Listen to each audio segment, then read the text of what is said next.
You sit there, repeating affirmations. I'm successful. I'm abundant. But halfway through, it feels fake.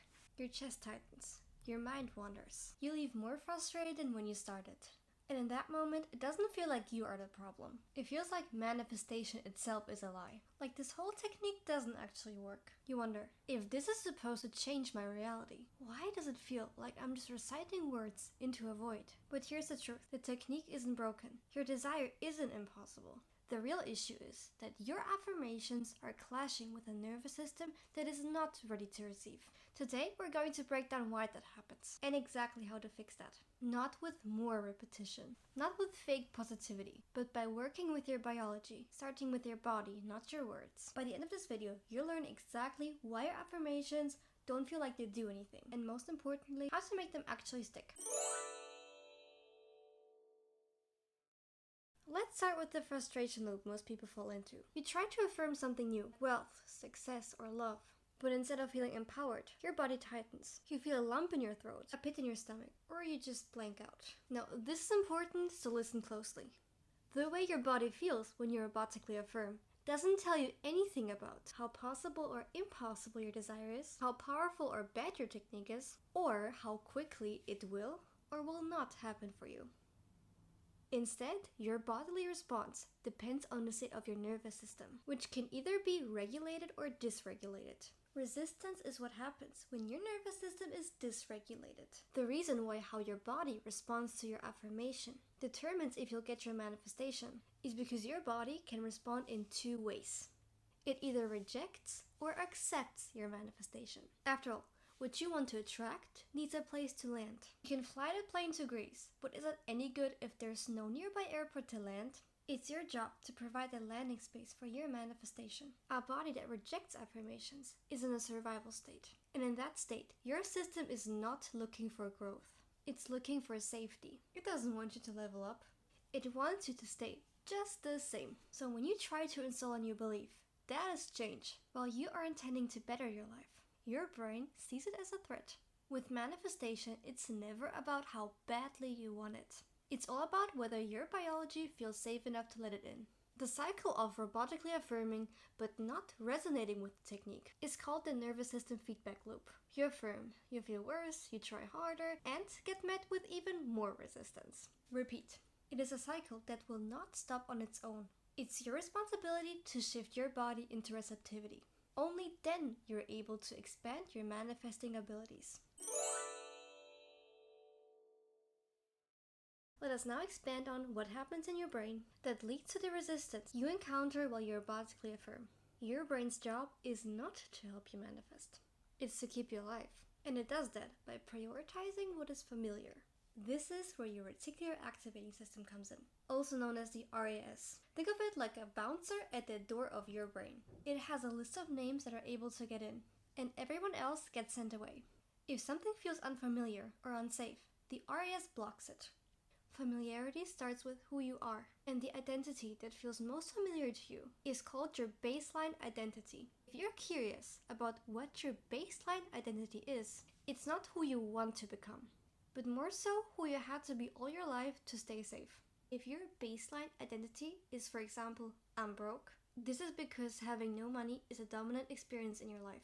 When you affirm, I'm rich, your brain checks its guest list. It doesn't say, great, you seem cool. I'll let you join, let's upgrade. It says, who the hell is this person? Unfamiliarity is a threat. This is why you simply cannot overlook your nervous system. You think you're manifesting, but when you're in a survival state, your efforts all go to waste. Because they don't manifest, they get labeled as a threat. And this is also why so many people give up on robotic affirming. Not because it doesn't work, but because they're using this technique in a system wired for protection, not transformation. Let's go deeper. The default mode network, also known as DMN. This is the part of your brain responsible for self-referencing. It's a part in your brain responsible for bringing up your identity, making sure that everything you think and do matches that identity. It's what kicks in when you're on autopilot, doing the dishes, zoning out, or scrolling. Your DMN constantly checks your thoughts against your identity. It acts like airport security. If your affirmation does not match the internal passport photo of who you believe you are. It doesn't get through. So when you say I'm abundant, your nervous system is screaming, I'm not safe. Your DMN flags that thought as fake. It's not that the affirmation is wrong. It's that your inner system has not been trained to accept it yet. Here's the most important shift that you can make. Stop trying to push your affirmations through a dysregulated system. Applying pressure does not help you manifest. What actually does help you is creating the biological conditions that allow your affirmations to land. And that starts with regulation. When you're in parasympathetic dominance, calm, grounded, and safe, also known as your receiving mode, your brain opens up, your filters loosen, and your nervous system becomes receptive. Instead of resisting your affirmations and feeling bad, robotic affirming finally starts working for you.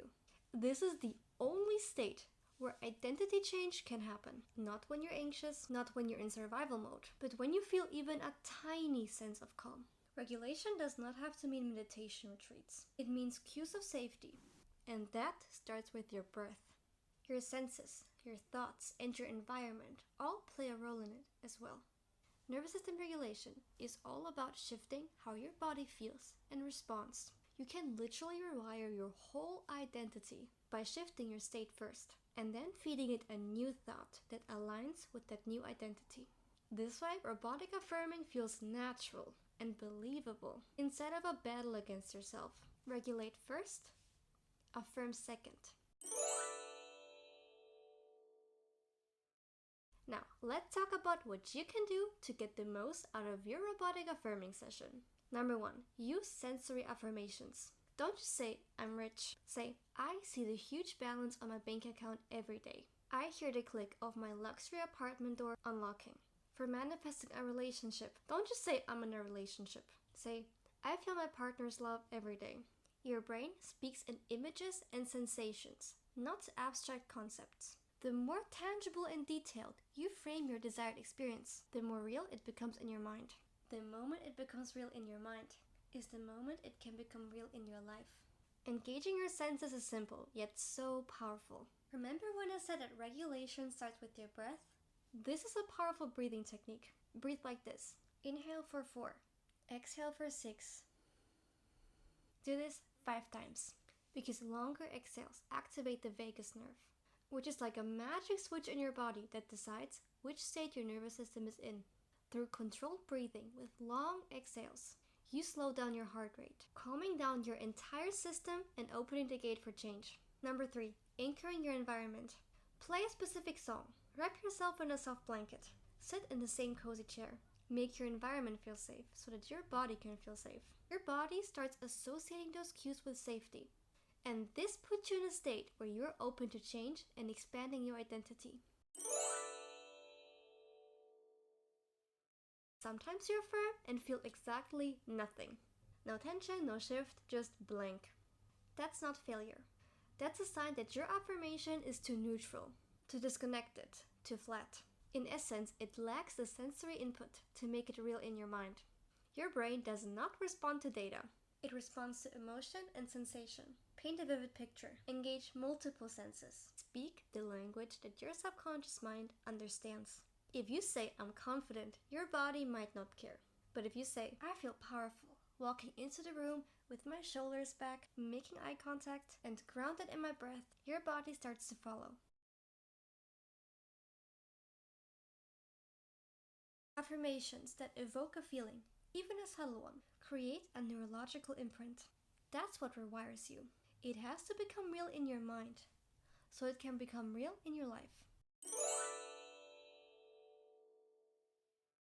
Let's be real. Some days you'll feel like you have mentally checked out. No motivation, no fire, no mental clarity. On these days, don't force transformation. Your goal isn't expansion, it's stability. Focus on avoiding taking steps back and sabotaging your progress. Make sure that your nervous system stays in receiving mode for when you are actually ready to go all in on your new desired reality. Focus on neutral anchors, light movement, yoga, stretching, or just going for a walk. Gentle breath. Don't stress yourself into doing more than you're able to do right now. And just take care of yourself. Comfort cues. Listening to your favorite song, watching your favorite series, lighting a candle, or wrapping yourself in a cuddly blanket. Will effort joys, like a warm drink or sunshine on your face. Doing your nails, having a scoop of ice cream, even staying neutral, prevents you from spiraling back into old identity loops. That's a win. Growth is not linear. You're not going to take exactly 5 steps forward every day. It's cyclical. There will be days where you stay exactly where you are and days where you take 10 steps at once. You're allowed to have maintenance days, as long as you don't turn those days into opportunities to self-sabotage. Let's recap. You now understand why affirmations feel fake, how your nervous system and identity wiring can reject change, why regulation matters more than repetition, how to use sensory-based affirmations to create real emotional resonance, and how to adapt your approach based on your state and not on what a technique demands. With robotic affirming, you don't have to fake a new self. You are creating the internal safety to become the best version of yourself first, and then attracting what you want effortlessly. Resistance itself is not the problem. It's just a symptom of a dysregulated nervous system. If you resonate with this, I'm working on a 5-part series about nervous system regulation-based manifestation, which is designed to teach you everything you need to know to start working with your nervous system, not against it. Feel free to check it out. Thank you so much for watching, and I'll see you there.